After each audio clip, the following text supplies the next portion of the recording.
Bonjour à tous et bienvenue dans Je ne vais pas à l'école et alors, le podcast qui parle de ce qu'on ne dit pas toujours sur l'école et surtout sur celles et ceux qui ont du mal à y aller. Moi c'est Sacha et aujourd'hui on va parler d'un sujet sérieux, la phobie scolaire et comment l'école en ligne peut être une solution pour celles et ceux qui souffrent de ce mal. Alors d'abord, qu'est-ce que la phobie scolaire ? La phobie scolaire, ce n'est pas juste un « je n'aime pas aller en cours ». C'est une peur intense et irrationnelle de l'école, qui peut provoquer anxiété, crise de panique, insomnie ou même des symptômes physiques, comme des maux de ventre ou de tête. Et attention, ce n'est pas rare. Selon certaines études, environ 1 à 2% des élèves seraient concernés, surtout à l'adolescence. Mais ce n'est pas une question de paresse ou de mauvais comportement. Derrière la phobie scolaire, il y a souvent des facteurs anxieux, sociaux ou familiaux.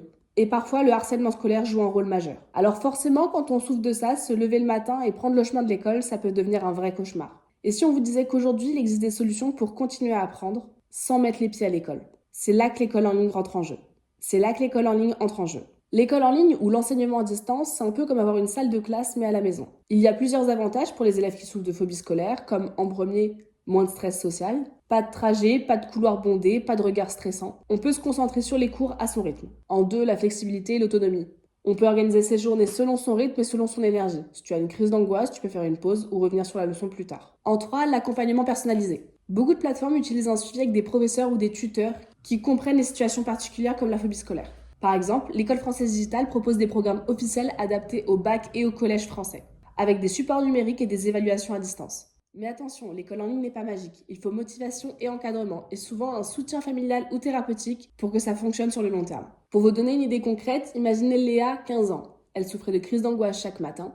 Depuis qu'elle suit des cours en ligne, elle a retrouvé confiance. Elle peut revoir les vidéos à son rythme, poser des questions par chat et même participer à des forums avec d'autres élèves qui vivent la même chose. Ou Maxime au collège qui avait peur du regard des autres et des évaluations en classe. Grâce à l'école en ligne, il a pu avancer dans ses matières sans stress et progressivement reprendre confiance pour éventuellement revenir en présentiel à son rythme. Ces histoires montrent que l'école en ligne peut être un tremplin, pas seulement un refuge. Si tu es dans cette situation où tu connais quelqu'un qui l'est, voici quelques conseils pratiques. En premier, parle de ton problème à tes parents, à un conseiller ou à un psychologue scolaire. La phobie scolaire, c'est pas une honte.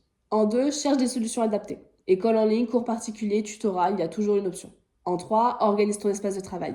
Un coin calme, une routine, des pauses régulières. En 4, combine soutien et autonomie. Cours en ligne plus suivi thérapeutique, c'est souvent la meilleure combinaison. Le but, c'est de rester dans le système éducatif tout en respectant son rythme et sa santé mentale. Alors oui, la phobie scolaire peut être un vrai défi, mais elle n'est pas une fatalité. L'école en ligne est là pour offrir une alternative flexible et sécurisante tout en continuant à apprendre et progresser. Si tu te reconnais dans ce que j'ai dit aujourd'hui, rappelle-toi, tu n'es pas seul et il existe des solutions. Et surtout, il n'y a pas de honte à avancer à son rythme. L'important, c'est de continuer à te développer, à apprendre et à croire en toi. Merci d'avoir écouté cet épisode de Je ne vais pas à l'école et alors. Si tu as aimé cet épisode, n'hésite pas à le partager et à nous suivre pour les prochains épisodes. En attendant, prends soin de toi et on se dit à la prochaine.